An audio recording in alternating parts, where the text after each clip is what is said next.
Hello everyone, welcome to Vanti classes. My name is Manjit Bhardwaj. तो आज भाई हम लेक्चर नंबर 3 करने वाले हैं, ठीक है। और जीओसी का करने वाले हैं टॉपिक। ये क्या आ गया, इक्विलिब्रियम लिखा गया क्या? दैट इज रॉन्ग, ठीक है। इट इज जीओसी, जीओसी, ठीक है भाई। Let's start it.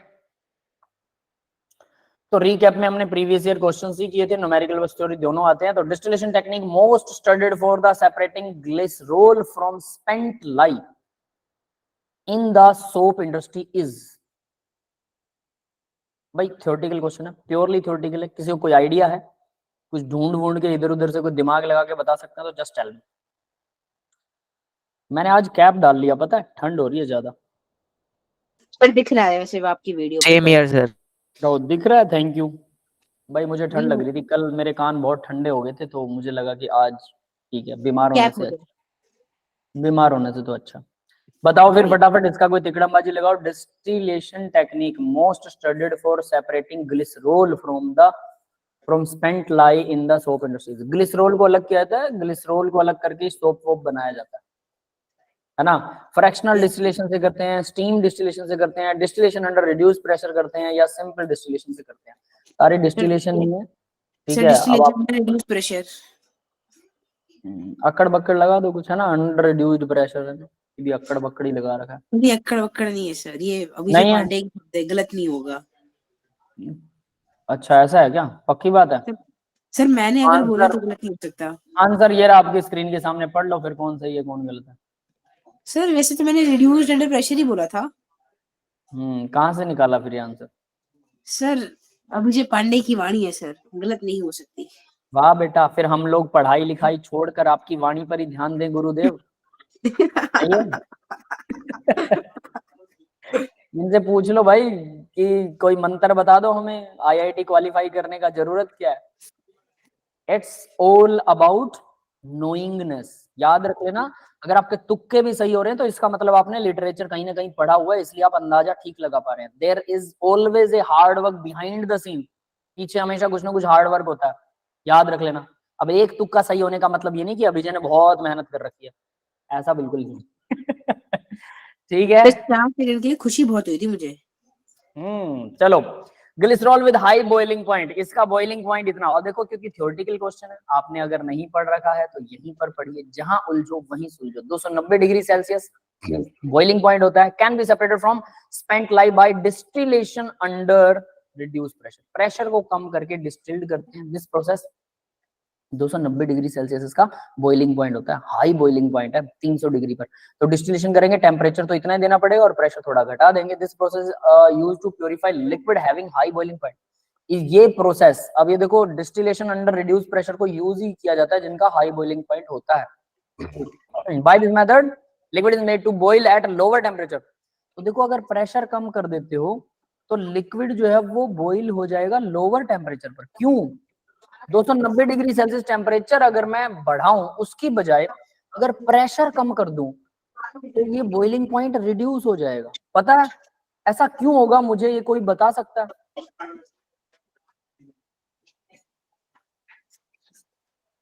किसी को मेरी बात समझ में आई क्या? पहले तो ये बताओ। सर आ गई। तो फिर कोई बता सकता है कि टेम्परेचर को हाई करने की बजाय प्रेशर को लो कर दें तो बॉइलिंग पॉइंट भी लो चला जाता है। ये बॉइलिंग पॉइंट 290 है, मैं इस बॉइलिंग पॉइंट को 50 डिग्री सेल्सियस भी कर सकता हूं। कैसे? I want to know. Pressure कम करके। पर ऐसा क्यों होता है, ये सर जानना जब चाहता हम हूँ। प्रेशर कम कर देते हैं तो देखा जाता है तो प्रेशर को कम करने से जो पार्टिकल्स होते हैं उन प्रेशर एक से मतलब कैसे मैं आपको बताऊं। सर प्रेशर भी एक फैक्टर होता है कि पार्टिकल्स आपस में चिपके होते हैं। तो अगर हम प्रेशर को बढ़ा या घटा दें तो पार्टिकल्स के ऊपर जो एक एक्सटर्नल फोर्स लग रही होती है जो कि प्रेशर की है, वो हाँ, कुछ उनके कुछ बीच। सही जा रहे हो, सही जा रहा है भाई। देखो, अभिनव पूरी तरह से सही नहीं है। अभिजय, सर मेरा नाम अभिजय है। अभिजय बेटा, अभिजय बोल दिया मैंने दोबारा, ठीक है। ध्यान से सुना करो, जी दोबारा गुरुदेव। सही बोला था। वो अभिनव, टंग स्लिप हो सकती है, किसी की भी हो सकती है, ठीक है। देखिए भाई, ये हम प्रेशर कैसे मेजर करते हैं किसी चीज का। यहाँ पर हवा है, हवा, ऑक्सीजन, 1 एटमॉस्फेयर प्रेशर। सपोज ये एक पिस्टन है, दिस इज ए पिस्टन, ठीक है। और ये एक बड़ा सारा जार है, यहाँ पर पिस्टन है। हवा ऊपर से क्या कर रही है? 1 एटमॉस्फेरिक प्रेशर लगा रही है, यस और नॉट? हाँ Yes, भाई, sir. और अंदर जो है ये जो हमारा रेड कलर का लिक्विड है इसके वेपर बनेंगे, अंदर बनेंगे। अब Yes, sir. ऊपर से हवा प्रेशर डाल रही है तो इसके वेपर के ऊपर ऊपर वाला प्रेशर पड़ेगा कि नहीं पड़ेगा?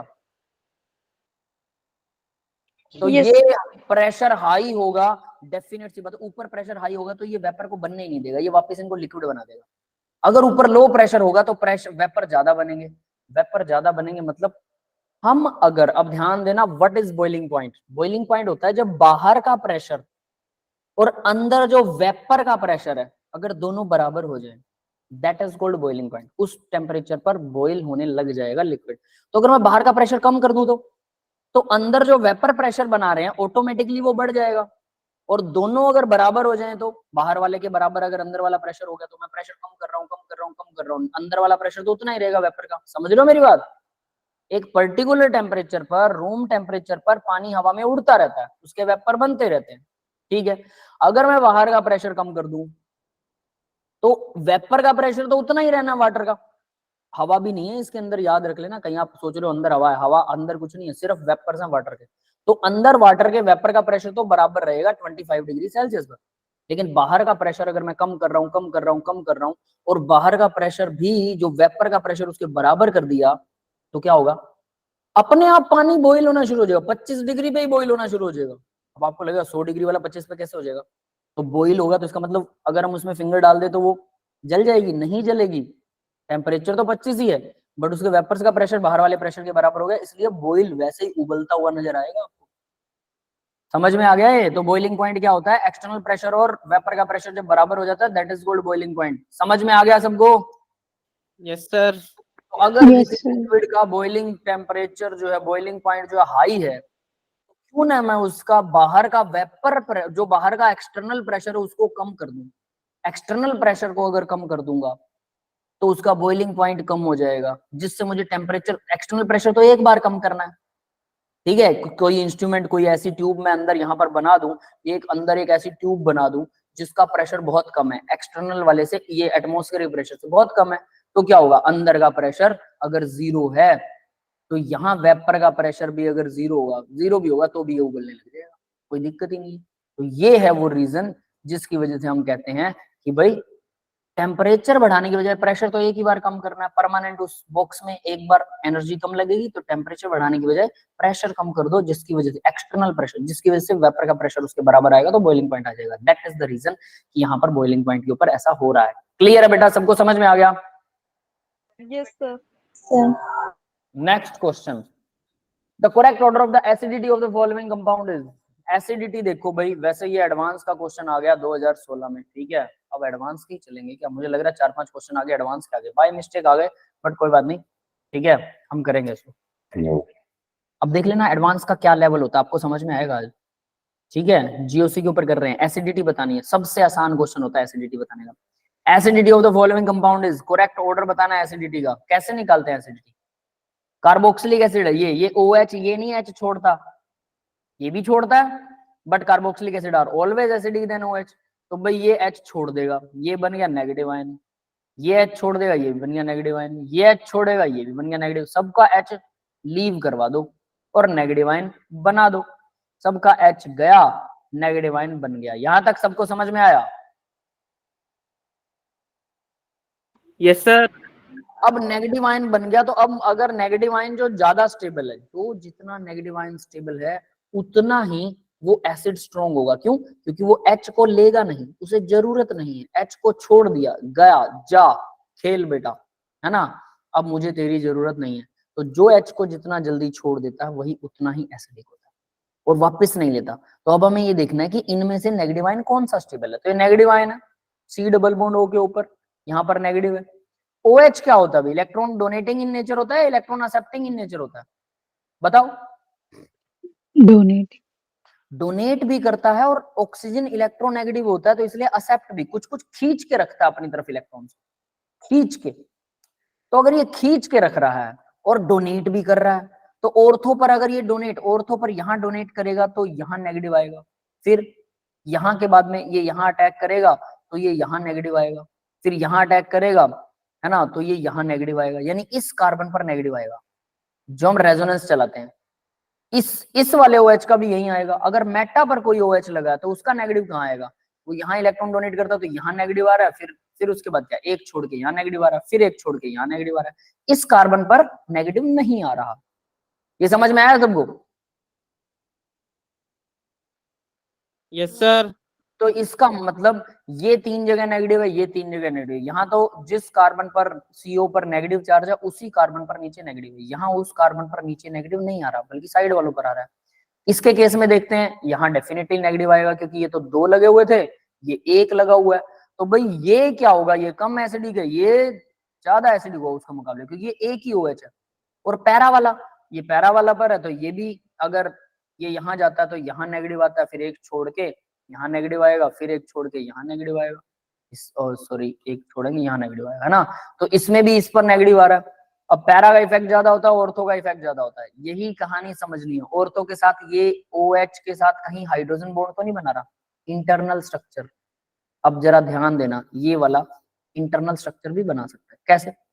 C डबल बॉन्ड O और यहाँ O के ऊपर नेगेटिव, और ये जुड़ा हुआ है हमारी pH रिंग से। बिल्कुल ठीक है।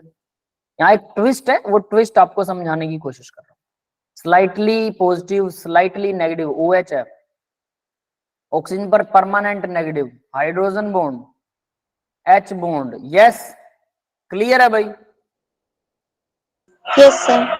ये वाला H बॉन्ड बनाता तो क्या ये नहीं बनाएगा? ये भी तो दोनों ऑर्थो पर बैठे हैं, ये भी बनाने चाहिए। तो H बॉन्ड बन गया तो इस ऑक्सीजन को क्या H पॉजिटिव आयन की जरूरत है? क्या ये इसे लेगा कि गज्जा बेटा खेल, है ना?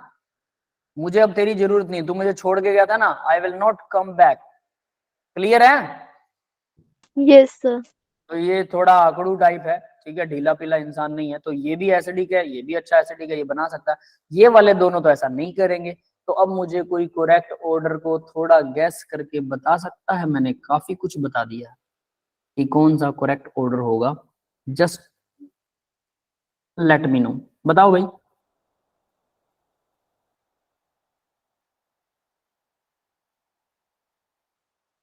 बोलिए बरा जरा।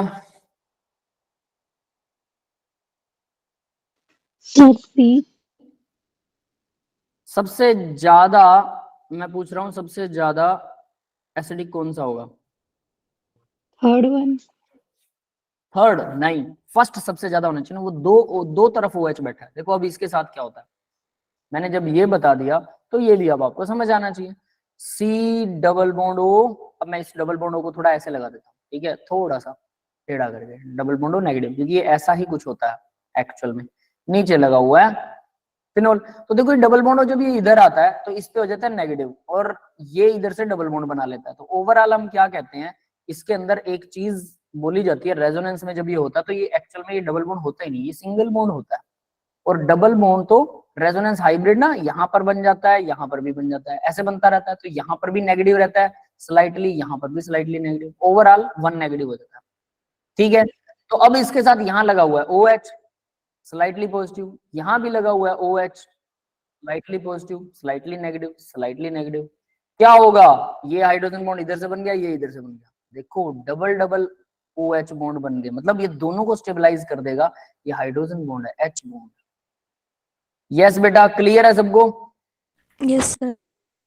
तो यानी ये सबसे ज्यादा स्टेबल, मतलब सबसे ज्यादा स्टेबल ये थर्ड वाला सबसे ज्यादा एसिडिक, फर्स्ट वाला, सॉरी फर्स्ट वाला थर्ड कह रहा हूं, है ना।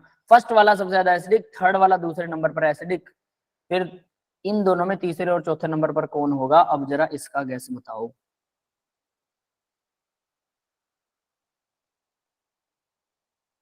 सर डी ऑप्शन हो गया ना फिर तो sir. D option? First third third आ गए ना, फर्स्ट और थर्ड। हाँ, वहां पर भी आप रीजनिंग कर सकते हो भाई। सबसे पहले तो फर्स्ट आएगा, फिर उसके बाद थर्ड आएगा। फर्स्ट और थर्ड तो सिर्फ डी में ही है, बाकी किसी में है ही नहीं। तो आंसर सीधा आपके पास। फोर्थ और सेकंड जो है वो, सेकंड वाला सबसे कम होगा। ये सबसे कम है क्योंकि मेटा पर है, मेटा पर ये सिर्फ इलेक्ट्रॉन खींच रहा है ना। और ये भी कुछ कुछ उससे जो ज्यादा एसिडिक ही होगा। हाँ भाई, समझ में आया? तो D will be the right option. देखें कौन सा ऑप्शन राइट है। इन्होंने सीधी थ्योरी दे रखी है, OH display both kind of effect and electron Meta directing, ये वो फलाना निमकड़ा वीक। 10 थर्ड और फोर्थ में थर्ड वाला ज्यादा है फोर्थ के मुकाबले, है ना। फर्स्ट वाला मोस्ट है, सेकंड नंबर पर ये आएगा 10 third. Ortho hydroxy benzoic acid 2 is far stronger than corresponding Meta and para, ortho वाले मेटा और पैरा से ज्यादा होगा, ठीक है। समझ में आ गया भाई। करेक्ट ऑर्डर इज 1, ये आएगा 1 2 3 4। हमने क्या ऑर्डर गलत बना दिया? सर 1 3 आया था हमारा तो। गलत बना दिया क्या? 1 2 3 4, 1 तो सही है, 2 और 3 में यार 3 होना चाहिए, और 4 क्या है कहानी इसकी? ध्यान से देखो भी इसमें क्या गलती कर रखी है। Which is further stabilised by intermolecular hydrogen bonding, 10 correct. 2,6 dihydroxybenzoic acid 1 forms carboxylate ion which is further stabilized by intramolecular hydrogen bonding, thus correct order is orthobenzoic acid is far stronger than the corresponding meta and para, ortho वाला ज्यादा होता है, the carboxylate ion is stabilized by intramolecular hydrogen bonding, ठीक है। ortho वाला intramolecular hydrogen bonding है, यहाँ पर डबल डबल है, तो 1 और 2। भाई इन्होंने इसको 1 और 2 मान लिया, ये ऑप्शंस गड़बड़ है, ठीक है। 3 और 4 ऑप्शंस गड़बड़ है, 1 और 2 ये इसको मान रहा है। ये 1 वाला कौन सा है? ये 1 वाला तो सही, ये 2 वाला 3 है एक्चुअल में, ये 2 वाला जो है ना ये थर्ड है ना। Yes, sir. यहाँ पर भी 2 वाले को थर्ड करते हैं, फिर थर्ड। इसके बाद यहाँ थर्ड की जगह क्या आएगा? ये कौन सा आएगा? 2 आएगा। 2, yes sir. 2 वाला मेटा वाला आएगा क्या? मेटा और ऑर्थो में कौन सा होता है? Ortho is far stronger than corresponding Meta, ortho वाला होगा मेटा के मुकाबले। ऑर्थो तो सही है। मेटा और पैरा में कौन सा बता रखा है इसमें? Effect from the Meta position and electron weakening the resonance effect of para at this position. Resonance effect overweights the inductive effect. Resonance both kind of an electron withdrawing inductive effect from the meta position and electron releasing, दोनों बता रहे हैं। इन्होंने बताया नहीं यार इसमें कौन सा ऑर्डर है, चलो हम ढूंढते हैं। ये सिर्फ इलेक्ट्रॉन विड्रॉइंग कर रहा है, ये डोनेटिंग भी कर रहा है और विड्रॉइंग भी कर रहा है, ऑब्वियस है। तो इसका इफेक्ट जो है वो ज्यादा माना जाएगा बजाय किसके, क्योंकि ये डोनेट भी कर रहा है और यहाँ नेगेटिव बनता है, इसका नेगेटिव यहाँ और यहाँ बनता है, यहाँ नहीं बनता। तो यानी ये ज्यादा एसिडिक होना चाहिए। Second is more acidic then fourth, यहाँ आएगा सेकंड, ठीक है बेटा। समझ में आ गया सबको क्या? सर एक और बार बता दो। देखो जरा, पहली बात तो ये है, ये दोनों तो हाइड्रोजन बॉन्ड बनाते हैं यहाँ पे। अगर इसका H हटा दें तो सबसे पहले तो आपको यही देखना है कि इसका H कहाँ से जाएगा, ये एसिड है तो कहाँ से H गायब हो रहा है। H कार्बोक्सिलिक एसिड से जाएगा, फिनोल वाले से नहीं जाएगा। Carboxylic acid are more stronger, तो फिनोल जो OH है वहां से नहीं जाएगा H। ये दोनों हाइड्रोजन बॉन्ड बन गए, यहाँ पर इसका भी हाइड्रोजन बॉन्ड बनता है, तो पहले नंबर पर तो ये आएगा, दूसरे नंबर पर यानी फर्स्ट पोजिशन फर्स्ट, सेकंड ये आएगा क्योंकि ये भी हाइड्रोजन बॉन्ड बना रहा है। हाइड्रोजन बॉन्ड बना रहा है तो H जाने के बाद क्या होगा, ये वापस नहीं मांगेगा। फिर ऑर्थो और पैरा, ये मेटा और पैरा में मेटा वाला क्या कर रहा है, मेटा वाला इलेक्ट्रॉन सिर्फ खींच रहा है। अगर वो इलेक्ट्रॉन डोनेट करता है तो यहाँ नेगेटिव आता है, यहाँ नेगेटिव आता है, यहाँ नेगेटिव आता है। जब हम क्या करते हैं, इलेक्ट्रॉन डोनेटिंग वाला सर्कल इसका घुमाएंगे तो 3 जगह नेगेटिव आता है, इस कार्बन पे नेगेटिव नहीं आता। अब ये ऊपर वाला कार्बन ऑलरेडी नेगेटिव है, यहाँ नेगेटिव नहीं तो कुछ ना कुछ बचत है।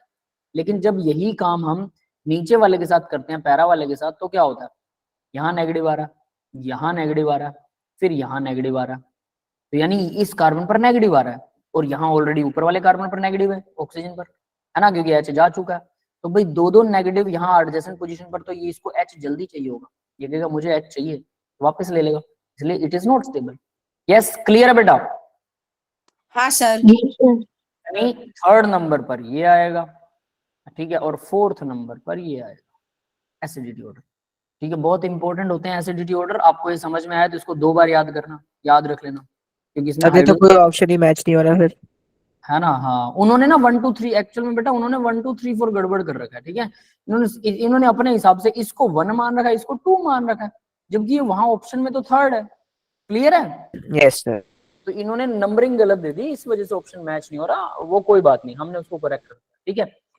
द गैसियस हाइड्रोकार्बन, देखो भाई जहां से हम क्वेश्चन में ढूंढता हूँ निकालता हूँ तो ऑब्वियस है वहां पर कई बार गलत लिखा होता है, मुझे पढ़ के तो लगता है ठीक है सही है, करवा देंगे क्लास में, है ना। लेकिन जब क्लास में हमें उसको आंसर निकालना पड़ता है तो तब हमें समझ में आता है इसमें कुछ गड़बड़ है ना, होता है ऐसा। तो ऑब्वियस है अगर मैं उसको बिल्कुल सोल्व करूं वर्ड टू वर्ड तो it will take much more time to me, है ना। वो क्वेश्चन बनाने पर ध्यान होना चाहिए बजाय क्वेश्चन सोल्व। अगर कुछ गलत हो तो हम बता ही देंगे। Gases hydrocarbon give upon combustion 0.07 gram of water and 3.08 gram of carbon dioxide.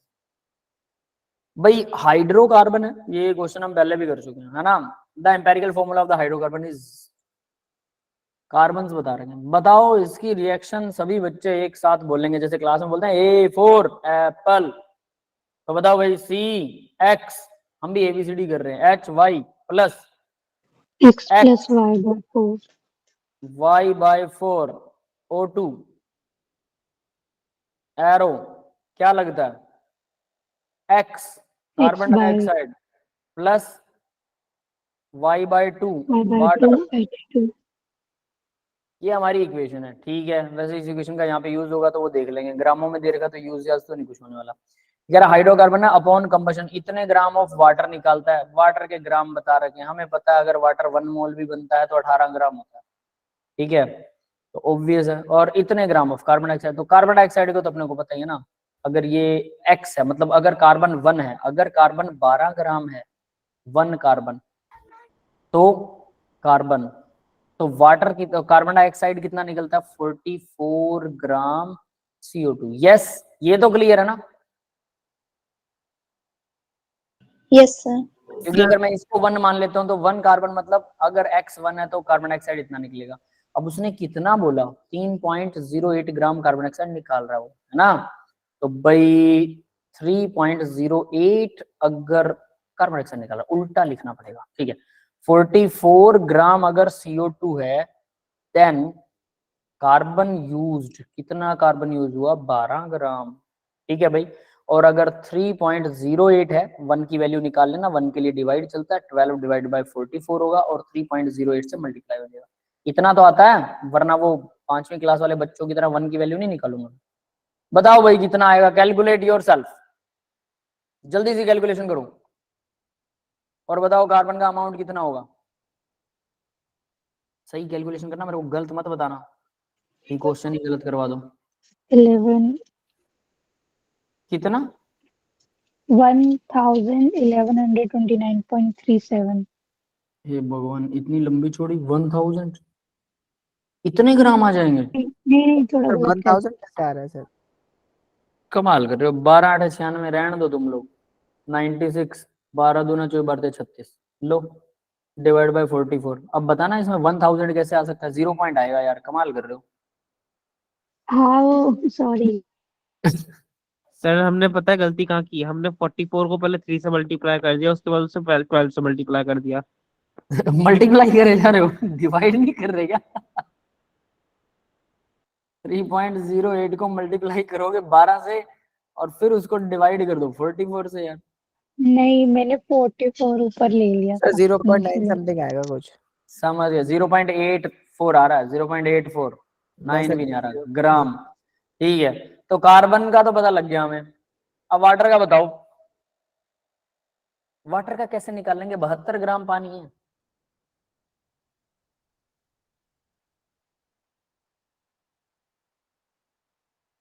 बहत्तर ग्राम पानी निकल रहा है, तो मैं यहाँ पर मान लू 18 ग्राम अगर पानी निकलता है, मोलर मास होता है 18 ग्राम वाटर का, तो कार्बन कितना यूज होता है भाई, कार्बन कितना यूज करोगे, कैसे पता लगेगा। y/2, यानी कि अगर मैं कार्बन को 1 मान रहा हूँ, y का तो मुझे पता ही नहीं कितना है, बताओ कैसे होएगा। ये ना करवाया था पिछले वाले उसमें यार, तो अब आप लोग मुझे लग रहा है कि थोड़ा सा दिमाग लगा सकते हो, सोच लो, बड़ा आसान है।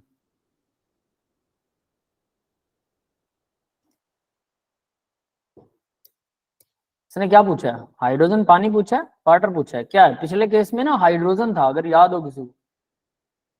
Yes, sir. क्या इसमें हाइड्रोजन पूछ रहा है इसने, empirical formula for the hydrocarbon, hydrocarbon का इंपेरिकल फॉर्मूला पूछ रहा है इसमें। बताओ कोई बताएगा क्या।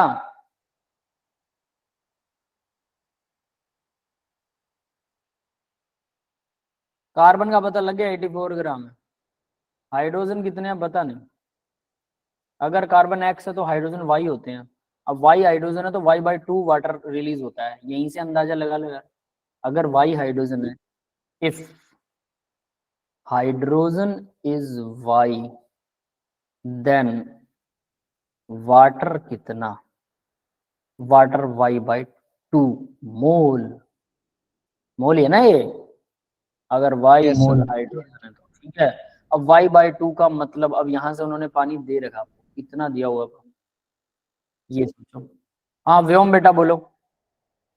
सर हम y की जगह h को पुट कर देते हैं, फिर H2O की जगह हम 0.72 ग्राम लिख देते हैं, और फिर सर 2 को उस तरफ ले जाते हैं, फिर उससे मल्टीप्लाई कर देते हैं। ऐसा कर सकते हो, ग्राम लिख के, मैं समझ गया, वो ऐसा ही कुछ करने वाले हैं, चिंता मत। तो देखो यहाँ तो मोल निकलते हैं, है ना, लेकिन इसने तो ग्राम दे रखे हैं यार। अब मोल को अगर मैं ग्राम बनाना चाहूँ क्या करूँ, 1 मोल में 18 ग्राम होते हैं, तो वाई बाई टू मोल में 18 से मल्टीप्लाई कर दूं, है ना, तो ग्राम आ जाएंगे मेरे पास। इफ एच इज वाई, यहाँ पर वाई रहने देता हूँ, देन वाटर इज, तो मोल को अगर मैं कन्वर्ट करना चाहूँ वाई बाई टू मल्टीप्लाई में 18 ग्राम लिख सकता हूँ, ग्राम के नहीं, Yes, sir. Yes sir. तो यानी कि मैं सीधा सीधा इसको 18 इक्वल आ जाएगा 9 ग्राम। यस क्लियर है ये बात। अब उसने क्या दिया है, अब आप यूज कर सकते हो भाई, उसने 0.72 ग्राम पानी दिया है, 0.72 ग्राम, तो अगर 9 ग्राम वाटर होता है तो हाइड्रोजन होती है कितनी, वाई ग्राम, और अगर 1 है फिर 0.72 है, तो क्या इससे कुछ रिजल्ट निकलेगा, y बाय 9y मल्टीप्लाई में 0.72, बोलो भाई भगत जनो। Yes, sir. 0.08. y से y कट जाएगा, 9 8 72, 0.08 ग्राम क्या, हाइड्रोजन। हाँ भाई ये समझ में आया क्या, Yes, sir.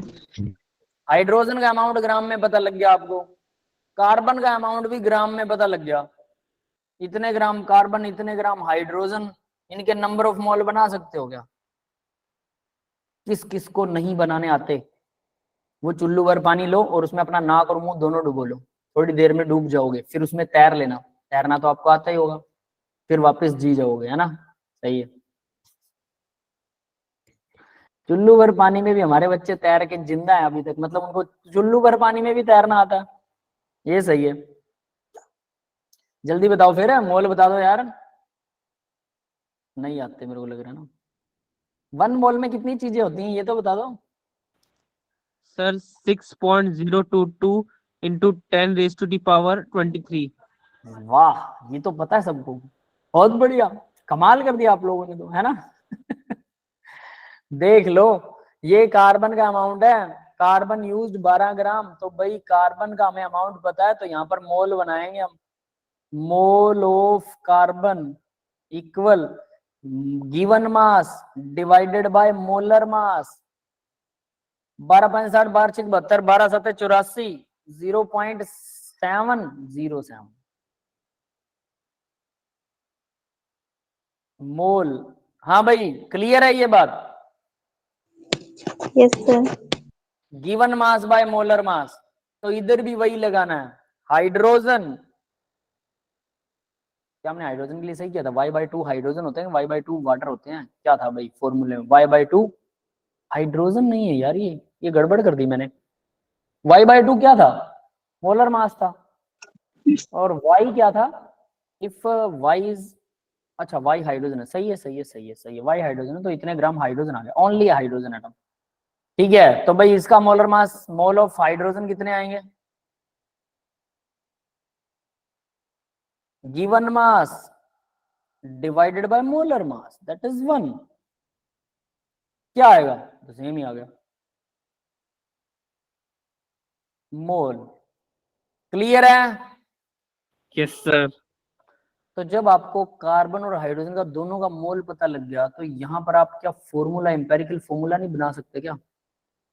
एम्पेरिकल फॉर्मूला है CX, यानी C के X मोल हैं, H के Y मोल हैं, तो C के जो हैं, अब ध्यान से देखना ये इतना आसान नहीं होता बट ये बहुत आसान होता है। C के अगर 0.07 मोल हैं तो H के 0.08 मोल होंगे। तो भगत जनों अगर इसको 100 से मल्टीप्लाई कर दें तो C के अगर 7 मोल हैं, H के 8 मोल होंगे। होंगे कि नहीं होंगे? Yes, मूल sir. नंबर बनाना है, 100 से मल्टीप्लाई कर सकते हो ना दोनों को, क्योंकि हम एटॉमिक फॉर्म में पॉइंटों में थोड़ा कर रहे हैं। Number of atom whole number चाहिए 1 2 3 4 5 6 7 8 ऐसा कुछ। तो भाई ये सबको समझ में आया कि किसी किसी को समझ में आया कि किसी को नहीं समझ में आया? मेरे को ये बता दो।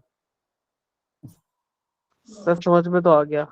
समझ में आ गया लेकिन करना नहीं आ रहा अभी भी, है ना? दिमाग लग रहा है इसमें। भाई पहले भी हो चुके हैं ऐसे सम, मैंने बताया था कि बार बार आ रहे हैं। ये फॉर्मूला बहुत यूनिवर्सल है, रट्टा तो मारना ही पड़ेगा, दिमाग तो लगाना ही पड़ेगा और फॉर्मूला याद होना चाहिए। ये फॉर्मूला भी मेरे को एक ही बच्चे ने बताया है ना? बाकियों को तो मेरे को लग रहा वो भी नहीं याद। चलो ठीक है, तो सॉल्यूशन देखते हैं। सॉल्यूशन 18 ग्राम पानी, 2 ग्राम हाइड्रोजन, 72 ग्राम पानी में इतने ग्राम हाइड्रोजन। इन्होंने डायरेक्ट निकाल रखा, देखो कितना आसानी से। 18 ग्राम पानी में 2 ग्राम हाइड्रोजन होती है, ये हमें पता है वाटर का फॉर्मूले से। तो 72.72 ग्राम में कितने ग्राम हाइड्रोजन होगी, सीधा हाइड्रोजन निकाल लिए, बात ही खत्म। कार्बन डाइऑक्साइड 44 ग्राम में 12 ग्राम होते हैं, 0.38 ग्राम में कितने होंगे? तो ये डायरेक्ट निकालने का तरीका, मैंने लंबा चौड़ा हिसाब किताब बताया, इन्होंने डायरेक्ट बताया। दोनों तरीके अच्छे हैं, दोनों तरीकों से जब करोगे शॉर्टकट अपने आप आ जाएगा। It's need not to learn the trick are made by practice. समझ में आ रहा है सबको? तो यहाँ इन्होंने दोनों का निकाल लिया। अभी इतने ग्राम हाइड्रोजन और ये देखो कार्बन है, कंटेन इतना कार्बन और इतने ग्राम हाइड्रोजन है, तो इतने ग्राम कार्बन है, तो मोलर मास कार्बन का निकाल लिया। 12 से डिवाइड, इसको 1 से डिवाइड, तो 0.7 फिर 78 और ये आ गया। इन्होंने डायरेक्ट निकाला है, समझ में आ गया होगा।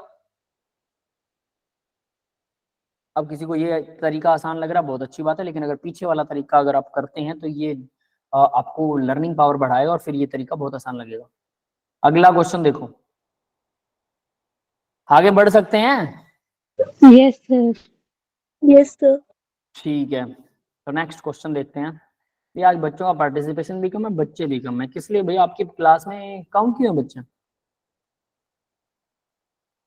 अभी ये जो क्वेश्चन चल रहे हैं ना, ये सोचिए मेंस के क्वेश्चन है, आईआईटी मेंस के, जो आप नेक्स्ट ईयर देने वाले हैं, जिसके लिए आप लोग बैठे हैं। और अगर ये क्वेश्चन आपको समझ आ रहे हैं ना, इनका सॉल्यूशन देखिए। मैं ये नहीं एक्सपेक्ट करता कि आपको आ जाएंगे या आपको सॉल्यूशन आना ही चाहिए, I am not expecting, but previous में कोई क्वेश्चन किया तो आपको याद होना चाहिए बेटा। वो अपने हैंड रिटन अगर नहीं लिख कर देखा, दिमाग नहीं लगाया उस पर, मेरा लेक्चर सुनने के बाद आधे घंटे में होमवर्क किया जा सकता है, आधे घंटे में अच्छे से फिंगर टिप्स हो सकता है।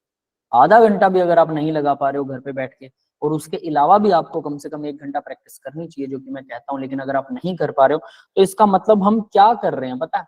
हम अपना खुद का सत्यानाश कर रहे हैं। जो कुछ नहीं करते वो हर रोज अनसक्सेसफुल होने की तैयारी करते हैं, बहुत जोरों शोरों से करते हैं। ठीक है, आपने पूरा जोर लगा रखा है कि हमें सफल होना ही नहीं है, ये याद रख लेना। हर रोज कुछ कुछ करेंगे तो बहुत कुछ हो जाएगा। तो अगर इतना भी कर लेते हैं तो आपको ये चीजें आने लगेंगी। और देखो समझ आ रहे हैं तो दैट्स मीन आप कर सकते हो, सिंपल। समझ ही नहीं आ रहे फिर मैं कह सकता हूँ कि यार आप लोग तो कर ही नहीं सकते आईआईटी मेंस। तो कितना आसान है आईआईटी मेंस, ये आपको अंदाजा लगा होगा कि इतने भी बड़े खूंखार क्वेश्चन होते नहीं है। और आप 10 दिन पढ़ के देखो अच्छे से, 11वें दिन आपको सारे क्वेश्चन आने लग जाएंगे। देखो भी next question, the following order of stability of the following carbocation is are. Order of stability बताना है। ये देखो ये पॉजिटिव चार्ज है, यहाँ पे डबल बॉन्ड इधर जाएगा, पॉजिटिव चार्ज यहाँ आ जाएगा, रेजोनेंस घुमाना आता है ना। यहाँ पर क्या है? यहाँ पर पॉजिटिव चार्ज है, ये 2 हाइड्रोजन है, अल्फा हाइड्रोजन है ना। तो ये अल्फा हाइड्रोजन क्या करती है? हाइपर कंजुगेशन करते हैं दोनों के दोनों। पॉजिटिव चार्ज से नेक्स्ट वाला कार्बन, उसके अल्फा हाइड्रोजन गिन लो, ये रहे अल्फा हाइड्रोजन, अल्फा कार्बन। तो ये हाइपर कंजुगेशन से स्टेबलाइज्ड है, ये क्या है? ये रेजोनेंस से स्टेबलाइज्ड है। और ये क्या है? ये भी रेजोनेंस से स्टेबलाइज्ड है। ये बेंजीन इधर देगा डोनेट। तो बेंजीन तो काफी देर तक पॉजिटिव चार्ज को संभाले रख सकता है ना। ये इधर इधर घूमते रहेंगे और फिर वापस इधर आ जाएगा। तो बेंजीन तो संभाले रख सकता है। तो सबसे ज्यादा स्टेबल तो ये होना चाहिए, दूसरे नंबर पर ये होना चाहिए, क्योंकि हाइपर कंजुगेशन कम स्टेबल होता है। तीसरे नंबर पर दूसरे वाला होना चाहिए। अब बता दो ऑर्डर, अब तो बता दो। 312. कौन सा आंसर है? D. D is the right option. बाकी सभी को, किसी को नहीं समझ में आया? कार्बोकेटाइन कर रखे हैं हम लोगों ने। बेंजीन में रेजोनेंस सबसे ज्यादा, जितने ज्यादा रेजोनेटिक स्ट्रक्चर उतना ज्यादा स्टेबिलिटी, है ना। हाइपर कंजुगेशन रेजोनेंस के मुकाबले कम होती है स्टेबल, तो ऑब्वियस है, भले ये भी स्टेबलाइज कर रहा है और ये भी क्या है, रेजोनेंस है, लेकिन बेंजीन का रेजोनेंस ज्यादा तगड़े वाला है तो ये थोड़ा कम होगा। बस इतनी सी बात है और कुछ भी नहीं है इसमें। ठीक है बेटा। Yes, sir. Yes sir. आपकी स्क्रीन पर ऑर्डर सीधा दिखा रखा है इन्होंने, वही चीज दिखा रखी है, आप चेक कर सकते हैं ना। दैट्स इट यार, ये इतना भी मुश्किल सवाल नहीं था, बहुत ही आसान, जीओसी के लेवल पर बहुत ही आसान क्वेश्चन है। और आप लोग नहीं करोगे तो मैं कहाँ जाऊं? मुझे ये बताओ क्या करना चाहिए आप लोगों के साथ? वही क्या बोलते हैं उसको, रोमन थेरेपी, कौन सी थेरेपी थी वो? Korean therapy. कोरियन थे। है ना, घर पे बैठ के करो, फायदा होने वाला है सबको। ये तो याद है सबको, कोरियन थेरेपी। वाह, मैं नाम भूल गया, आप मत भूलना। लग रहा है सबके सब कर रहे हैं आजकल कोरियन थेरेपी घर पे, है ना। सुंदर चेहरा बना रहे हैं सभी। चलिए अगला बजट नहीं है, है, अभी ये रेशल बोल रहा बजट है। नहीं है। अच्छा ठीक है, तो अगर नहीं कर रहे तो ये तो कर लो, ये तो करना ही पड़ेगा, है ना। चेहरा भी जरूरी होता है, हर रोज किया करो थेरेपी, ठीक है। जब मैं कुछ ना, जब आप लोग मेरा होमवर्क बिल्कुल भी ना करते हो तब 10 बार किया करो उसको दिन में, है ना। और अगर मेरा होमवर्क रेगुलरली कर रहे हो तो सिर्फ 5 बार करो, सिंपल, है ना।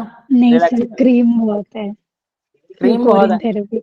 अरे क्रीम से कुछ नहीं होता, ब्लड फ्लो होना चाहिए। क्रीम तो 4-5 दिन अच्छा लगेगा, उसके बाद में जैसे ही मतलब क्रीम अपना साइड इफेक्ट दिखाना शुरू करेगी, अच्छा थोड़ा होगा। मॉइस्चराइजर के लिए क्रीम की जगह यूज कर रहे हो, कच्चा दूध यूज करो, ज्यादा अच्छा। और उसके वो बहुत अच्छा एड्जॉर्बेंट भी होता है, स्किन के अंदर से ब्लैक डार्क सर्कल्स को दूर करता है, ब्लैक हेड्स को दूर करता है। मिल्क, कच्चा दूध, बिना उबला हुआ, ठीक है। Arrange the following compound in the following order, in order of the decreasing acidity. Acidity decrease किसकी सबसे ज्यादा है? देखो एसिडिटी वाले क्वेश्चन आ रहे हैं, कुछ भी नहीं है, सबसे आसान है। तो देखो भाई, ये भी एच देगा, अब ये फिनोल है, कार्बोक्सिलिक एसिड, ये एच निकाल देगा, ये भी एच निकाल देगा, ये भी एच निकाल देगा, ये भी एच निकाल देगा, सबका एच निकाल दिया, सब पे आ गया माइनस। अब माइनस तो बेंजीन रिंग लेगा, अगर बेंजीन रिंग ने नहीं लिया तो एच पॉजिटिव आयन इसके साथ चिपक सकता है ना। तो भाई बेंजीन रिंग ले लेगा तो यहाँ बन जाएगा डबल बॉन्ड, इसका नेगेटिव चला गया, तो इसका मतलब क्या होगा? सिंपल, ये हो गया स्टेबल। तो अब क्या करें? Chlorine electron donating in nature होता है, बिल्कुल होता है, एक्सेप्ट भी करता है, दोनों काम करता है। थोड़ा सा अपनी तरफ खींच के रखता है, ठीक है, लेकिन डोनेटिंग भी होता है ना। इलेक्ट्रॉन लोन पे डोनेट करेगा, यहाँ पर नेगेटिव आएगा, फिर एक छोड़ के यहाँ आएगा, फिर यहाँ एक छोड़ के यहाँ आएगा, ऐसे। पहला तो जहां से इलेक्ट्रॉन डोनेट हो रहा है जस्ट उससे नेक्स्ट वाले पर आता होता है, बस ये याद रख लेना। अगर रेजोनेंस अच्छे से घुमा के देखते हैं और याद है स्ट्रक्चर तो आपको समझ आएगा। तो भाई जब यहाँ नेगेटिव आ रहा है और ये नेगेटिव है, तो इसको स्टेबल नहीं होने देगा, बिल्कुल नहीं होने देगा, बिल्कुल सही बात है। तो इसकी स्टेबिलिटी के चांसेस हो गए कम। फिर उसके बाद इसकी बात करेंगे, ये इलेक्ट्रॉन डोनेटिंग होता है, तो 100% डोनेट ही करता है। ये कभी कभी थोड़ा बहुत अट्रैक्ट भी करता है, 100% डोनेट करता है। डोनेट करेगा तो ये भी यहाँ पर यहाँ पर यहाँ पर नेगेटिव चार्ज बनाएगा, तो इसकी स्टेबिलिटी भी इसके जैसी होगी, दोनों की लगभग बराबर होनी चाहिए। कौन डोनेट ज्यादा कर रहा है, कौन कम कर रहा है, ये हम बाद में देखते हैं। NO2 electron accepting in nature होता है, डेफिनेटली ये स्टेबल करेगा। ये H पॉजिटिव आयन ज्यादा, ये नेगेटिव आयन को अपनी तरफ खींचेगा बेंजीन रिंग पर, और यहाँ नेगेटिव आएगा, फिर यहाँ नेगेटिव आएगा, फिर यहाँ नेगेटिव आएगा। ये बहुत अच्छा स्टेबलाइज करेगा। उल्टा रेजोनेंस चलेगा वहां से नीचे की तरफ, क्योंकि ये खींच रहा है इलेक्ट्रॉन। OCH3 क्या होता है? OCH3 इलेक्ट्रॉन डोनेटिंग होता है, ये भी डोनेट करेगा, है ना। तो सबसे ज्यादा डोनेट कौन करने वाला? भी सबसे ज्यादा डोनेट ये करने वाला है, सबसे एक्सेप्ट ये करने वाला है। सबसे ज्यादा एसिडिक तो ये होगा, सबसे कम एसिडिक ये होगा, बीच में ये दोनों आएंगे। अब बताओ जरा, कोई गैस भी बता दो क्या होगा आंसर। सिस्टम मैंने समझा दिया। सर सी होगा। हाँ भाई, सर सी होगा। ठीक, सी के अंदर क्या आ रहा है? क्लोरीन और CH3 में आप किसे ज्यादा मान रहे हो? एसिडिक कौन सा ज्यादा है, क्लोरीन और CH3 में? पहले तो मुझे ये बताओ। क्लोरीन और CH3 में कौन सबसे ज्यादा एसिडिक है? क्लोरीन एसिडिक है या CH3? क्लोरीन एक्सेप्ट भी करता है कुछ ना कुछ, CH3 तो सिर्फ डोनेट करता है, इसीलिए ये एसिडिटी को कम करेगा, क्योंकि अगर ये इलेक्ट्रॉन डोनेट कर रहा तो ऑक्सीजन पे पहले से नेगेटिव है, ऑक्सीजन तक इलेक्ट्रॉन पहुंचेंगे इसके, जिससे ये अनस्टेबल हो जाएगा और ये H को वापस छीन लेगा। लेकिन CH3 इलेक्ट्रॉन डोनेट करता है डेफिनेटली, वो भी नेगेटिव को पहुंचाएगा, बट वो अट्रैक्ट भी करता है। तो इसके मुकाबले अट्रैक्ट और डोनेशन के बीच में ओवरऑल कहें तो ये अट्रैक्ट कर रहा है, इसके इफेक्ट के मुकाबले इसका इफेक्ट अट्रैक्टिंग है, मतलब ये इलेक्ट्रॉन को छीन के रखेगा। इस ऑप्शन पे नेगेटिव है तो ये इससे इलेक्ट्रॉन छीन लेगा, तो थोड़ा सा एसिडिक हो जाएगा as compare to this one. Clear है बेटा? Yes sir. Yes sir. ठीक है, तो यानी कि सबसे ज्यादा एसिडिक ये है, तो ये कौन सा तीसरे नंबर पर है? तीसरे नंबर वाला ये रहा। इसके अलावा तो ऑर्डर ही पता लग जाएगा यार तुम्हारे को, है ना? यस, ऑर्डर पता ही लग गया। फिर 1 वाला है, ठीक है, फिर 2 वाला है, फिर 4 वाला है। सबसे कम 4 वाला है, ये भी बता चुका हूँ। सबसे ज्यादा ये है, तो 1 वाला बीच में आएगा, फिर 2 वाला आएगा। क्लियर है बेटा सबको? Yes sir. C is the right option. ये देख सकते हैं आप लोग, यहाँ कुछ रीजन भी लिखे हैं, इलेक्ट्रॉन विड्रॉइंग ग्रुप। तो याद रखना, ये सिर्फ डोनेट करता है हाइपर कंजुगेशन के थ्रू, और ये क्या कर रहा है, ये एक्सेप्ट भी कर रहा है इलेक्ट्रॉन, डोनेट भी करता है लोन पेयर, लेकिन कंपैटिबिलिटी डोनेशन की कम है, एक्सेप्टेशन की ज्यादा है। डोनेट भी करता है, ऐसा नहीं कि डोनेट करता ही नहीं है। आगे देखो, ए सॉल्यूशन ऑफ एल कॉन्फ़िगरेशन है 1 क्लोरो 1 फिनाइल इथेन। तो देखो भाई, हम इसको बनाते हैं, इथेन है, 1 2 कार्बन, ये पहले कार्बन पर क्लोरीन लगा है, पहले कार्बन पर ही फिनाइल लगा है, ठीक है, इतना ही, बस इतना ही, CH3 है। तो देखो 1 क्लोर और एक और बैलेंस यहाँ हाइड्रोजन से पूरी है, ठीक है। तो 1 पर क्लोरीन है, फर्स्ट कार्बन सेकंड कार्बन, 1 पर क्लोरीन है, 1 पर फिनाइल है, 1 chloro 1 phenyl ethane. L configuration, अब ये एल कॉन्फ़िगरेशन क्या होती है? प्लेन पोलराइज लाइट जब डालते हैं वो लेफ्ट या राइट में कन्वर्ट हो जाती है किसी पर्टिकुलर मॉलिक्यूल में, अगर उस मॉलिक्यूल के कार्बन के चारों ग्रुप अलग हो तो। ये हमने किया था थोड़ा सा, हालांकि स्टीरियो आइसोमर के अंदर आएगा, नेक्स्ट ईयर आएगा बेटर डिटेल में, लेकिन यहाँ हम इसको करेंगे। हम सभी क्वेश्चनों को ऐसे छोड़ने वाले तो नहीं है, ठीक है बेटा? क्लियर है? Yes sir. तो देखो चारों ग्रुप अलग हैं डेफिनेटली, या तो ये प्लेन पोलराइज लाइट को लेफ्ट में डोनेट करेगा या राइट में। ये कह रहा है लेफ्ट, एल मतलब लेफ्ट, लीवो रोटेटरी, इसके लिए नेगेटिव सिंबल भी लगा देते होते हैं, ठीक है। तो ये लीवो रोटेटरी करेगा, ये एल है। कोई एक मॉलिक्यूल, एक सॉल्यूशन है एल वाला, एल का सॉल्यूशन है इन टाउलिन, ठीक है, सॉल्यूशन ऑफ दिस इन टाउलिन, टाउलिन के अंदर इसको डाल दिया, ठीक है, वो टाउलिन तो सॉल्वेंट है हमारा। Racemises slowly in the presence of small amount of SbCl5 है हमारे पास। तो ये कह रहा है कि ये जो एल कॉन्फ़िगरेशन था, रेसमाइजेशन का मतलब होता है इसमें ये अपनी पोजीशन बदल लेगा, मतलब इस क्लोरीन को हटा के और इस फिनाइल को मैं यहाँ लगा दूं, क्लोरीन को यहाँ लगा दूं। अगर एक भी मैंने कोई 2 एटम्स को आपस में इंटरचेंज कर दिया, इसको और इसको इंटरचेंज कर दिया, इसको और इसको इंटरचेंज कर दिया, तो क्या होगा? ये जूता पलट जाएगा। अब लेफ्ट साइड के जूता राइट साइड का बन जाएगा अगर कोई भी 2 एटम आपस में बदल दिए तो। एक बार दोबारा फिर बदल दोगे तो वो पहले वाला ही बन जाएगा। ये समझ में आई बात?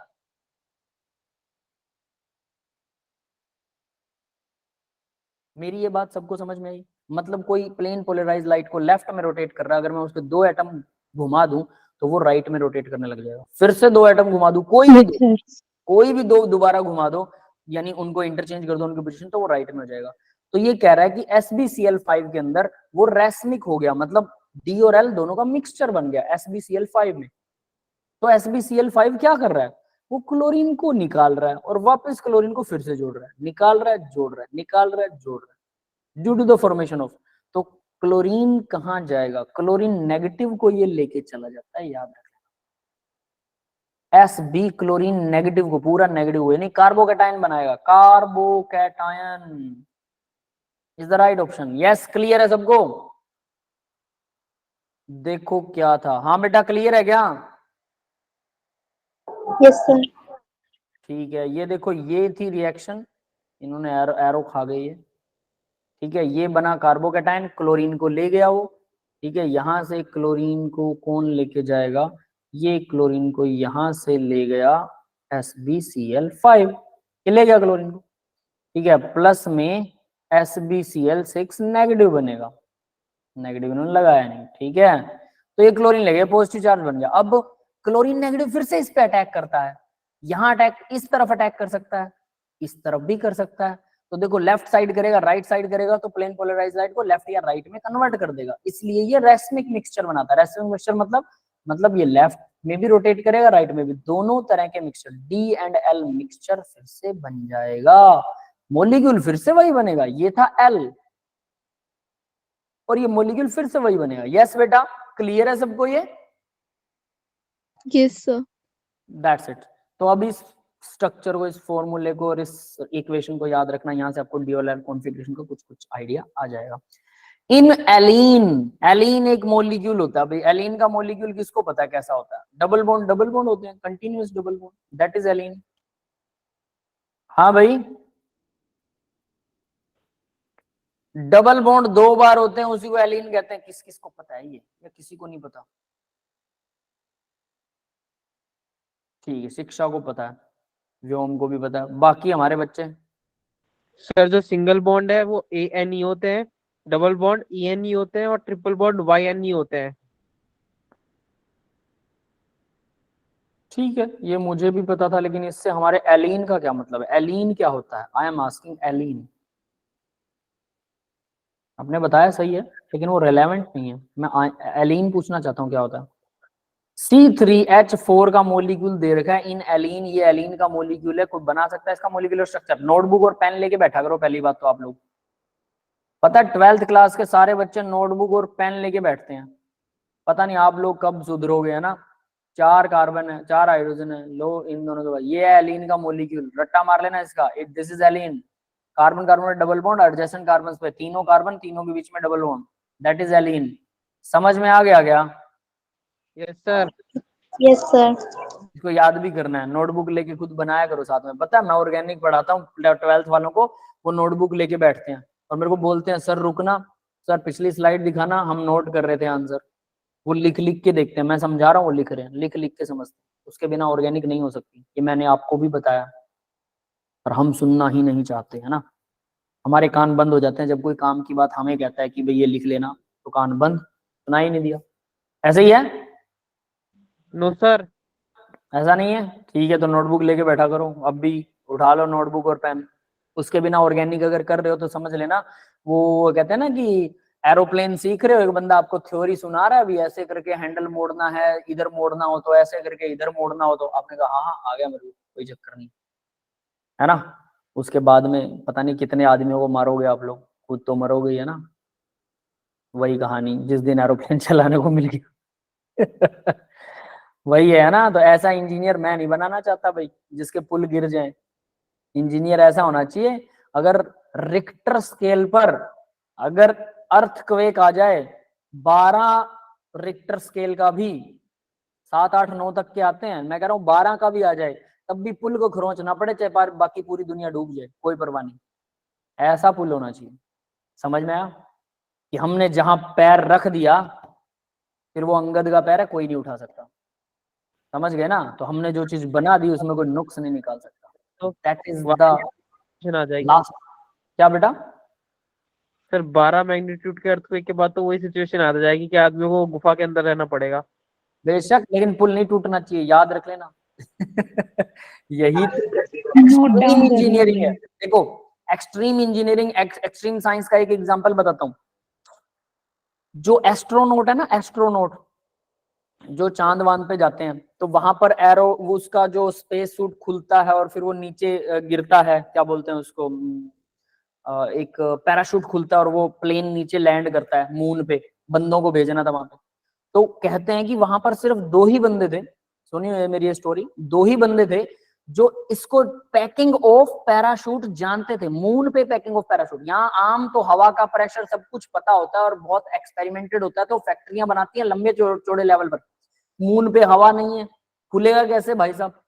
खुल भी गया तो पूरा कैसे खुलेगा, क्योंकि हवा का प्रेशर तो है ही नहीं। तो बहुत सारे कॉम्प्लिकेशंस होते हैं, तो इस वजह से 2 ही बंदे थे जिनको पैकिंग करी जाती थी। पूरे वर्ल्ड में 2 ही बंदे थे जो पैकिंग करना जानते थे पैराशूट की, जो मून पे खुलने वाला जो पैराशूट से उनके प्लेन को भी लैंड करवाएगा, उनको भी लैंड करवाएगा। जानते हो कितना परफेक्शन होगा उन बंदों में। और पता है सरकार क्या करती थी? दोनों बंदों को एक साथ कभी भी गाड़ी में या किसी भी सफर में नहीं भेजती थी। एक बंदे को सुरक्षित रखा जाएगा, दूसरे बंदे को गाड़ी से भेजा जाएगा। अगर दूसरा बंदा ट्रेवल कर रहा है तो पहले वाला बंदा अपने घर बैठा होगा या कहीं भी बैठा होगा, दोनों को एक साथ नहीं भेजती थी। अगर दोनों का एक साथ एक्सीडेंट हो गया तो खत्म, मिशन ही खत्म हो जाएगा। समझ रहे हो परफेक्शन की कितनी जबरदस्त वैल्यू होती है। वही चाहिए, वही सेम। कुछ हो जाए, अपना पुल नहीं गिरेगा, दुनिया ढह जाएगी, कोई परवाह नहीं, लेकिन अपना पुल रहना चाहिए। समझ रहे हो ना बेटा? इतना परफेक्शन जिस दिन हो गया ना, उस दिन आपकी वैल्यू जो है वो बहुत बड़ी हो जाएगी। तो भाई अब क्वेश्चन पढ़ते हैं, वैल्यू बाद में देखेंगे। ये क्या कह रहा है? The hybridization of carbon atom is are. Hybridization बताओ यार, ये कार्बन कितना है? एक पाई बॉन्ड है, 2 सिग्मा और 3 सिग्मा बॉन्ड है। sp2 sp2 सारे सिग्मा गिन लो, sp2। ये वाला कार्बन 2 पाई है, 2 सिग्मा, तो sp सिग्मा काउंट होता है ओनली। ये sp2 है ना, तो एटम आर sp और sp2 होना चाहिए, sp and sp2 hybridization. B is the right option. Yes, yes sir आसान क्वेश्चन था ना। ठीक है, यहाँ इन्होंने कुछ डबल बॉन्ड चले कार्बन लगा, हाँ ठीक है ये है, और हो गया, बस इतना ही है। ये डबल बॉन्ड दिखा रखे हैं इनके, ठीक है। sp और sp3 तो नहीं हो सकता, कोई sp2 है। इन्होंने कुछ नहीं बता रखा, फालतू चीजें बता रखी, छोड़ो। PYQ नेक्स्ट देखिए, among the following compound the most acidic is. फिर से एसिड वाला आ गया, मतलब एक क्वेश्चन एसिड में से पक्का है, पक्का। 4-5 क्वेश्चन आ गए, ये रट लो, आपको एसिडिटी समझ में आ जाएगी। कैसे निकालते हैं? पैरा नाइट्रोफिनोल, वही है ये, नाइट्रोफिनोल लगा हुआ है, हमने पहले भी किया था। यहाँ पर नाइट्रो ग्रुप लगा हुआ है और ये फिनोल है, तो ये तो अच्छा खासा एसिडिक है, कोई दिक्कत नहीं। Para hydroxy benzoic acid, para पर हाइड्रोक्सी है यानी OH लगा हुआ है, OH। बेंजोइक एसिड है, COOH, भाई ये तो इससे ज्यादा एसिडिक है, ऑब्वियस है, कार्बोक्सिलिक एसिड है। ऑर्थो हाइड्रोक्सी बेंजोइक एसिड, अगर इसी को यहां हाइड्रोक्सी लगा दो तो ये हाइड्रोजन बॉन्ड बनाएगा, वही क्वेश्चन आ गया। yes sir तो ये वाला तो सबसे ज्यादा होगा, ये वाला तो सबसे ज्यादा होने वाला है, ये हाइड्रोजन बॉन्ड। आंसर है और पैरा टाउलिनिक एसिड, पैरा पर टाउलिन है और एसिड है, पैरा पर CH3 है, ये इलेक्ट्रॉन डोनेटिंग होता है, इसकी एसिडिटी को कम करेगा। यस, समझ में आ रहा है? तो मोस्ट Yes, तो sir. यही होगा ना, ऑर्थो वाला, बात ही खत्म। हाँ भाई, समझ में आ रहा है? ऑर्थो वाला हाइड्रोजन बॉन्ड बनाया। Yes, देखो sir. थोड़ी कहानी पीछे वाला सेम टू सेम क्वेश्चन डाल रखा है यार, और क्या बच्चे की जान लोगे, है ना। आगे बढ़ते हैं। स्टेबिलिटी ऑर्डर फॉलोइंग रेजोनेटिक स्ट्रक्चर्स की स्टेबिलिटी बताने, करेक्ट स्टेबिलिटी ऑर्डर है। भगवान, इन्होंने क्या कर रखा है? यहाँ पर तो एरो तो लगे ही नहीं हुए, सही करें इस Yes, CH, sir. तो ये डबल बॉन्ड होना चाहिए, ये भी डबल बॉन्ड होना चाहिए।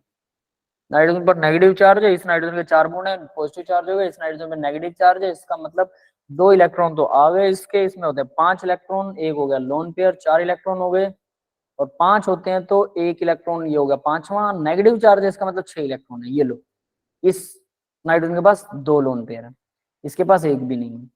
नेक्स्ट वाला देखते हैं, CH2। अब नाइट्रोजन न्यूट्रल है, ये हो सकता है क्या? सर कोई चार्ज होगा मे बी। पता नहीं क्या कर रखा है इन्होंने। अब इस क्वेश्चन को ऐसे बनाना तो मुश्किल हो जाएगा भाई, नाइट्रोजन न्यूट्रल है मतलब 3 ही बॉन्ड बना रहा है, ठीक है। नाइट्रोजन पर लोन पेयर डाल देते हैं, ठीक है, 3 बॉन्ड बना रहा है, और ये नाइट्रोजन नेगेटिव है, तो मतलब सिंगल बॉन्ड 5 इलेक्ट्रॉन पूरे करने हैं, तो एक तो ये रहा, 2 ये रहे, 3 हो गए, 3 और 2 5, 5 पूरे हो गए, बट एक और इलेक्ट्रॉन डालना पड़ेगा क्योंकि नेगेटिव चार्ज है। इसके पास 2 लोन पेयर है और एक फ्री रेडिकल है। समझ में आ रहा है भाई? नेक्स्ट वाला देखो, पॉजिटिव चार्ज है तो डेफिनेटली दोनों तरफ डबल बॉन्ड लगा दो, बट ये वाला नाइट्रोजन न्यूट्रल है, तो इसमें 5 इलेक्ट्रॉन पूरे करो, इसके 4 हो गए पूरे, 5वां ये रहा, 2 lone pair free radical, that's it. Clear है? और इसमें ये नेगेटिव नीचे लगा, मतलब ये कार्बन पर नेगेटिव है, कार्बन पर नेगेटिव है, ठीक है, तो एक ही बॉन्ड बनाएंगे, 2 और 1 3 बॉन्ड हो गए, चौथा बॉन्ड जो था उसके पास मतलब नेगेटिव चार्ज है, इसका मतलब लोन पेयर है, यहाँ कार्बन के पास लोन पेयर है, ठीक है भाई।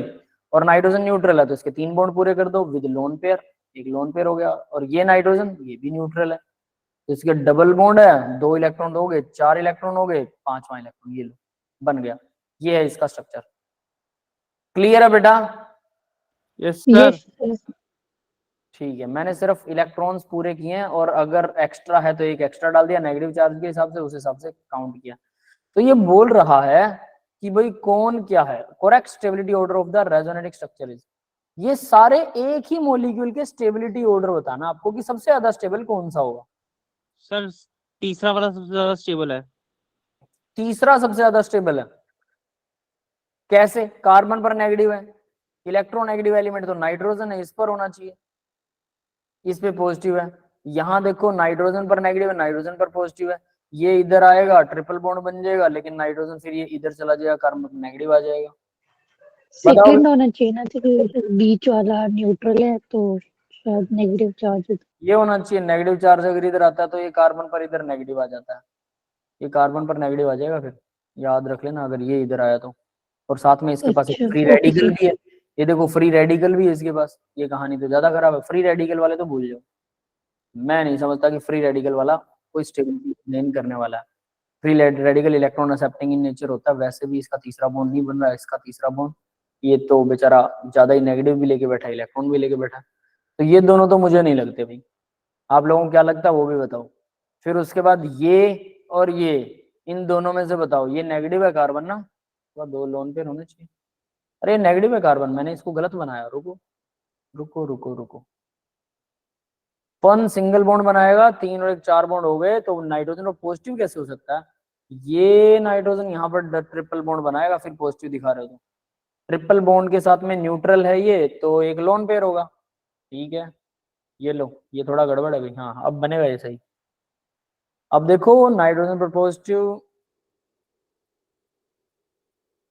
मैं इसको थोड़ा अलग करके दिखा देता हूँ, ठीक है, बॉक्स में नाइट्रोजन पर पॉजिटिव, एक नाइट्रोजन ट्रिपल बॉन्ड न्यूट्रल है, ठीक है, एक नाइट्रोजन पॉजिटिव है, एक कार्बन पर नेगेटिव है। बताओ भाई, इसमें और इसमें 1 और 3rd में पहले कौन सा आना चाहिए, क्या आना चाहिए? समझ में आ रहा है किसी को stability order? Yes sir. Confusing. First होगा फिर। क्या होगा?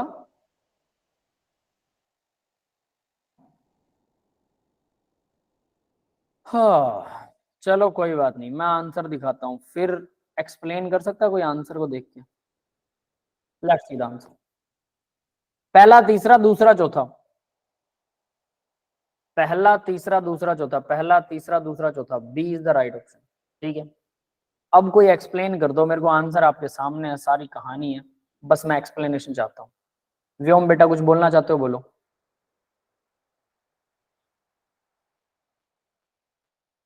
एक्सप्लेन कर दो भाई, आंसर अब आपको पता लग गया है। सर जो बीच में जो नाइट्रोजन का जो एटम है सर, हम्म जो फर्स्ट वाले में है सर, हम्म वो कंप्लीट है सर। ठीक है, क्या कंप्लीट है उसमें? एक पे पॉजिटिव एक पे नेगेटिव है, मतलब सर्कल सबका सही है, इलेक्ट्रॉन सारों के पूरे हैं, don't worry about this, electron सबके पूरे कर रखे हैं मैंने। इन्होंने स्ट्रक्चर नहीं बना रखा था, मैंने सारा सही स्ट्रक्चर बनाया, इसमें कोई दिक्कत नहीं है।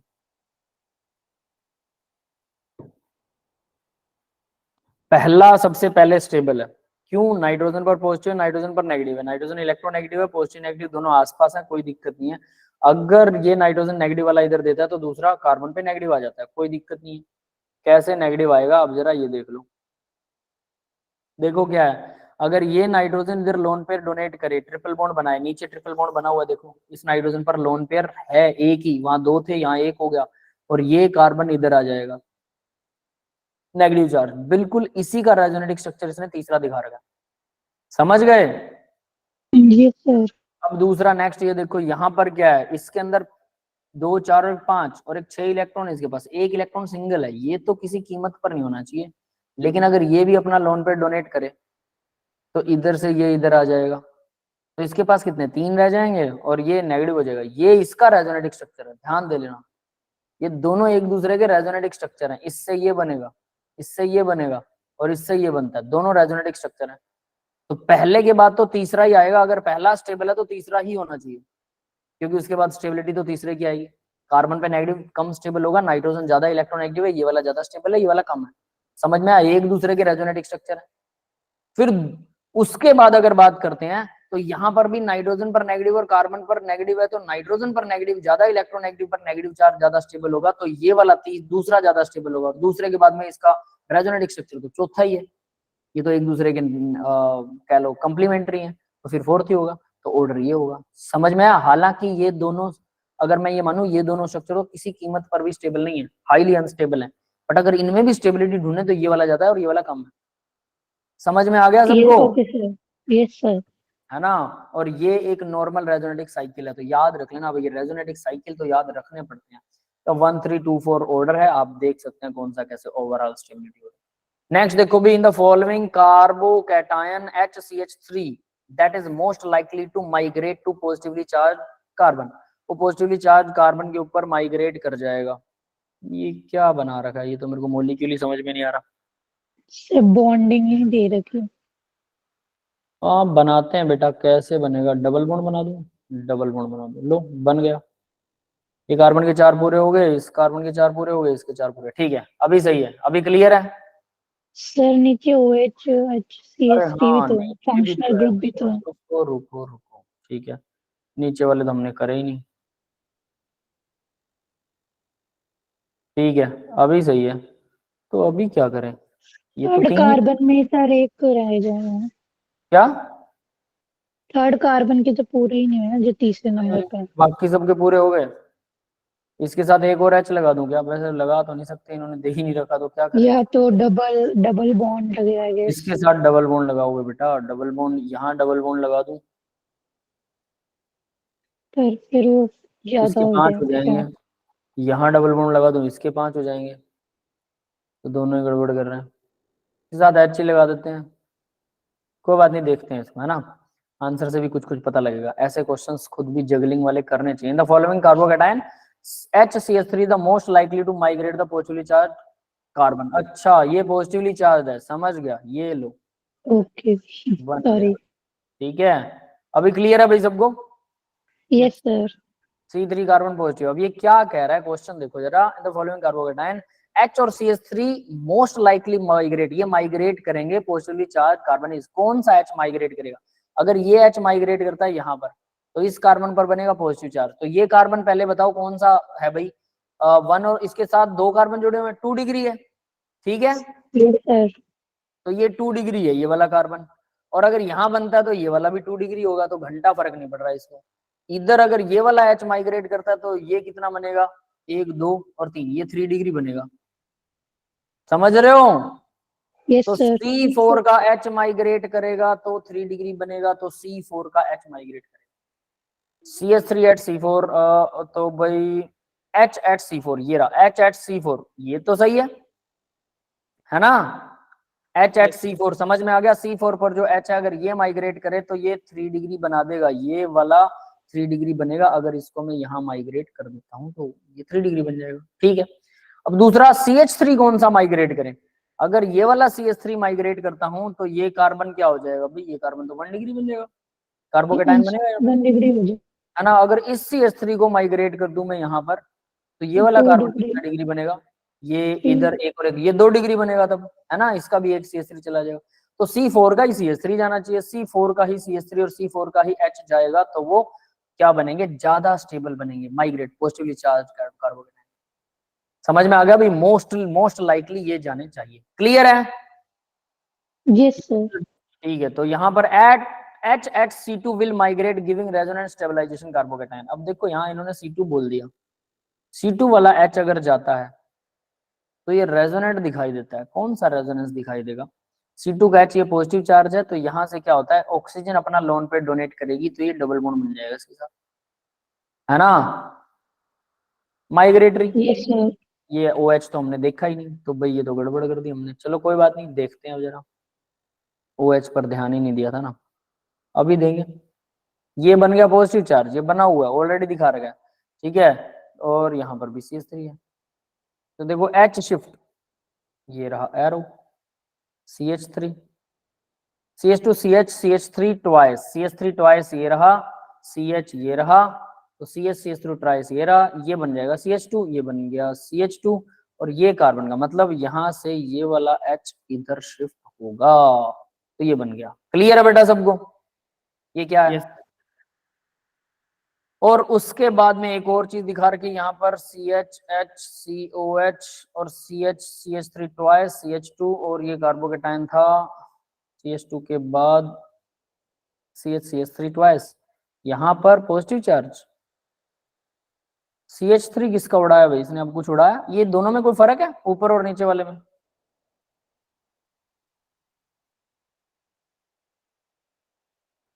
लग तो नीचे कोई फर्क नहीं है ना? पॉजिटिव चार्ज ठीक है, नहीं तो है ये शायद। पॉजिटिव चार्ज गायब है इसका, यानी यहाँ पर डबल बॉन्ड बनेगा, पॉजिटिव चार्ज आना चाहिए 2 और 2 4 यहाँ पर ऑक्सीजन पर। ठीक है, समझ में आया? और यस यहाँ पर सर। क्वेश्चन सिर्फ ये पूछा गया था कि H या CH3 में से कौन सा जाएगा, डेफिनेटली फिर H जाएगा। और H कौन सा जाने वाला है? वो जो C2 कार्बन पर है, ना कि C4 पर, क्योंकि हमने OH को तो देखा ही नहीं जो ऑक्सीजन से स्टेबलाइज करेगा। C2 कार्बन वाला H जाएगा, D will be the right option. ये यहाँ लोन पे डबल बॉन्ड बना देगा और ये यहाँ से जाएगा। Okay sir. C2 कार्बन वाला C4 वाला जाएगा तो डेफिनेटली ठीक है, वो ज्यादा स्टेबलाइज होगा 3 डिग्री वाला, लेकिन वो क्या करेगा, वो फिर OH से तो ज्यादा स्टेबलाइज नहीं हो सकता, ऑक्सीजन उसको डबल बॉन्ड दे रहा है, दैट इज व्हाई वो ज्यादा स्टेबल होगा। That's all for the today's lecture बेटा। तो आज आपने जो भी सीखा है उसको ध्यान से कीजिएगा और ढंग से करना है, ठीक है? मैं अब क्लास का रिकॉर्डिंग ऑफ कर रहा हूँ, किसी को डाउट है तो पूछिए।